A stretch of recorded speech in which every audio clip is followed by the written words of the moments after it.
নমরুদ যখন স্বপ্নে দেখলো যে একটা বাচ্চা এসে তার সিংহাসন লাথি মেরে তাকে ফালায় দিছে, তখন মন্ত্রিসভার সবাইরে ডাকছে। ডাকার পরে বলতেছে, আখবিরনি, তোরা আমাকে বল আমি এটা কি স্বপ্ন দেখলাম।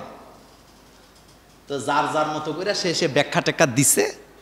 দেওয়ার পরে ওই কোনা একজন আলেম বসা ছিল, যিনি আহলে কিতাব, কথা বুঝেন তো, আহলে কিতাবের জ্ঞান অর্থাৎ আসমানি কিতাবের জ্ঞান যার কাছে ছিল, উনি এক কোনায় বসা ছিল, সেই যুগের বড় আলেম। তো সে মুস্কি মুস্কি হাসতেছে।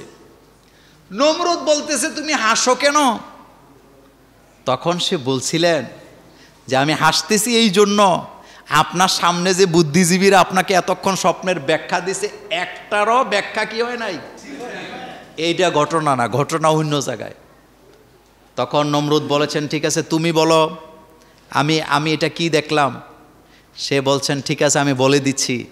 সে যখন দাঁড়াইছে, নমরুদের বুদ্ধিজীবীরা তখন কি বলছিল, বলছে, স্যার তার কথা শুনলেন না, এটা কিন্তু রাজাকার। রাজাকার মানে রাজাকার বলে না, বলছে এটা আপনার বিরুদ্ধের লোক, সে রাষ্ট্রদ্রোহী মানুষ, দেখেন না, তার কথা শুনেন না। নমরুদ তখন বলেছিল, আমাকে পছন্দ করে কিনা এইটা বিষয় না, আমার গোলামি করে কিনা এটাও আমি জানতে চাই না, আমি শুধু জানতে চাই আমার স্বপ্নের ব্যাখ্যাটা কি। তুমি আসো। যখন একজন আলেম নমরুদের পাশে দাঁড়াইছে স্বপ্নের ব্যাখ্যা দেওয়ার জন্য, যারা নিচে কামাইনা কুমাইনা আসিল তাদের কি খুব ভালো লাগতেছিল? হ্যাঁ, জ্বর উঠে গেছে গা। এখন উনি যখন ব্যাখ্যা দিছে যে আপনার স্বপ্নের তাবির হচ্ছে এই দেশে একজন নবীর জন্ম হবে, নাম কি?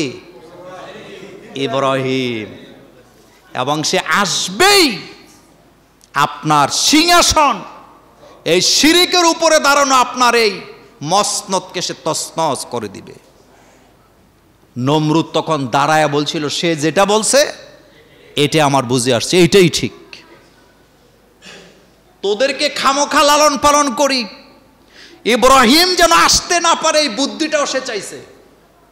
তখন কুবুদ্ধিদা তারা বলেছিলেন, স্বামী স্ত্রীর মাঝখানে 144 দ্বারা, বুঝেন নাই? যারা বিয়ে করছেন তারাই বুঝছেন। এটা কি কোরআনের কথা না গল্প? হ্যাঁ, আল্লাহ কি বললেন কোরআনে? তারা আইন করে দিল আজকের থেকে স্বামী স্ত্রী আর একসাথে হওয়া যাবে না, মানে 144। আচ্ছা, এই জায়গায় কি 144 দিয়ে রাখা যায়? আব্বার কাছে ছোটবেলা মজার মজার কথা শুনতাম। আব্বা বলতেন, আগের দিনে তো এত নৌকা টৌকাও ছিল না, খালে বিলে পানি, অসংখ্য খাল ছিল। নতুন নতুন বিয়ে করলে মানুষে গামছা একটা লুকায় কোমরে বাইন্ধেই রাখতো। তো জিজ্ঞেস করলাম, আব্বা কেন? কয় শ্বশুর বাড়িতে যাইতে হবে, তো খালের মধ্যে নৌকা পাইব, কই গামছা পইরা। কথা কি ঠিক? কথা কি ঠিক? তা আপনি বলেন তো, স্বামী স্ত্রীর মাঝখানে 144 দ্বারা দিয়া রাখা যাবে? পারছিল? পারে নাই। কত জঘন্য আইন, আপনি চিন্তা করছেন কত জঘন্য আইন। যারাই নিজের ক্ষমতাকে চিরস্থায়ী করতে চাইছে, নিজের মন গড়া জঘন্য জঘন্য আইন কইরা পরে ওই আইনের মধ্যে নিজেই আটকা খাইছে।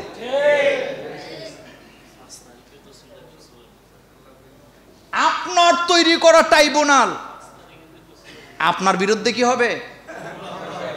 কথা বলেন না যেন।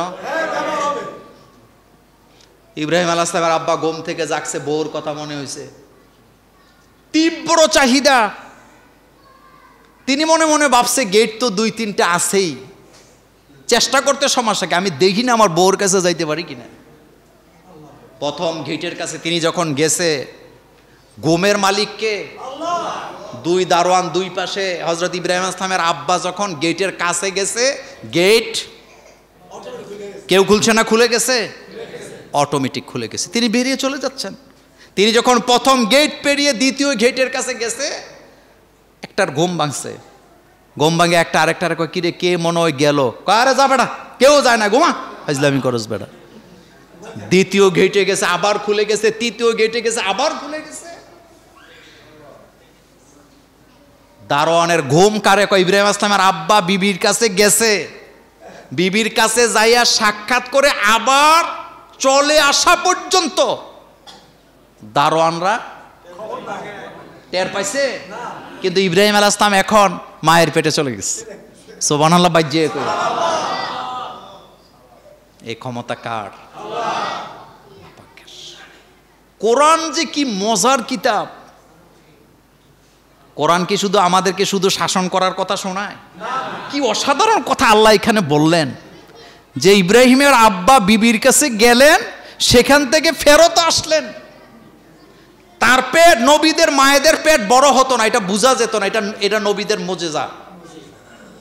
যখন বাচ্চা প্রসব করছে, পাহাড়ের ভিতরে যাইয়া, গুহার ভিতরে, কি শোনাবো আপনাকে, সময় কই, দেখেন গুহার ভিতরে যখন বাচ্চা প্রসব করলেন, বাচ্চার দিকে তাকায় মা কাঁদতেছে যে নমরুদের গোষ্ঠী তো আমার বাচ্চাকে মেরে ফেলবে, আমি তো এটা বাড়িতে নিতে পারবো না। আহারে, আমি যদি ইব্রাহিমকে জন্মই না দিতাম, আমি যদি আমার ছেলেকে,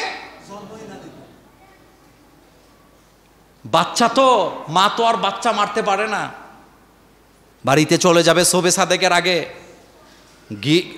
এই গুহার ভিতরে ইব্রাহিমকে বসাইয়া, একদিনের বাচ্চা, সামনে পাথর টাথর দিয়া যাতে কোনো কিছু আক্রমণ করতে না পারে, কাঁদতে কাঁদতে বাড়ি চলে গেছে। পরের দিন সন্ধ্যার সময় আবার আসছে, আইসা দরজা মানে পাথরগুলো সরায় না, এই চিন্তায় যে আমি তো মা, আমার বাচ্চার মৃতদেহ আমি দেখবো কিভাবে, আমি তো সহ্য করতে পারবো না। নমরুদের বাহিনী চিরকাল মানুষকে কষ্ট দিছে, যখন পাথরটা একটু সরায় দিছে, ভাবছিলেন আমি আমার বাচ্চার মৃতদেহ দেখতে পাবো। কিন্তু আপনারা আশ্চর্য হবেন, সাধারণ বাচ্চারা একদিনে যত বড় হয়, নবীরা কি বলে 40 দিনে সাধারণ বাচ্চারা যত বড় হয়, নবীরা একদিনেই তত বড়।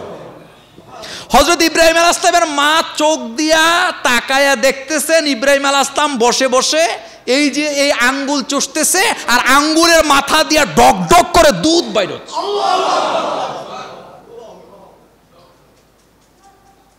আপনি চিন্তা করতে পারেন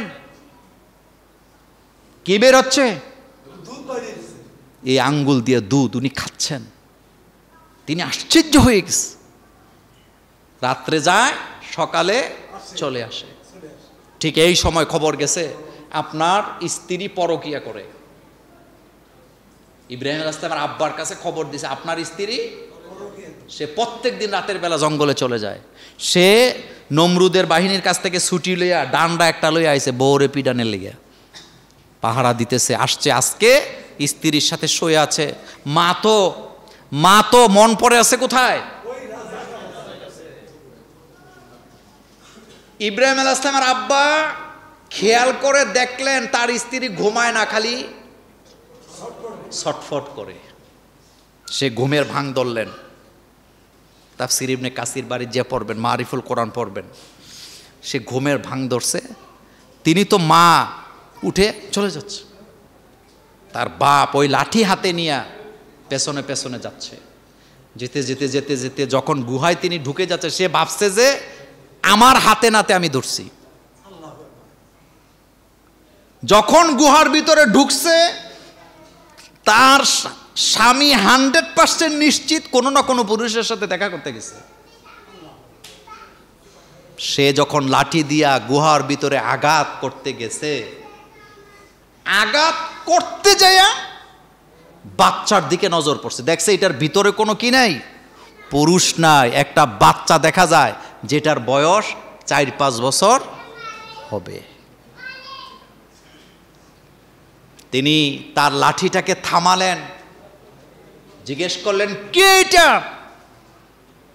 মা তখন বাচ্চার পরিচয় দেওয়ার আগে ওই টেনশন করতেছে যে এটাও তো নমরুদের বাহিনী, এটা কি?